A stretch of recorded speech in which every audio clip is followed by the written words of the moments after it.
Hello guys, তোমরা সবাই ভালো আছো আশা করি। দেখো এখন আমি মাছ ভাজবো। হাতটা ধুয়ে নিলাম, কড়াইটা বসিয়ে দিলাম। 2 মিনিট কড়াইটা গরম করতে দিব। তারপর বড়াকে কাঁঠালের খেতে চাইছিলো, বানিয়ে দিচ্ছি বড়া। কাঁঠালের গুটি কত যাচ্ছিলো, রান্না করতেছিলো মেলে মেলে আছে।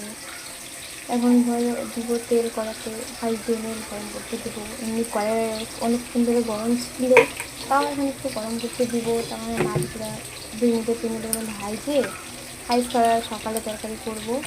এখন তো এখন নাই, বড় যাচ্ছে শিলিগুড়ি থেকে আস্তে আস্তে প্রায় 1টা বেজে যাবে। তাই আশা করি তোমরা সবাই ভালো আছো। আমার চ্যানেলটা লাইক কমেন্ট শেয়ার অবশ্যই করবে। সবাই ধন্যবাদ।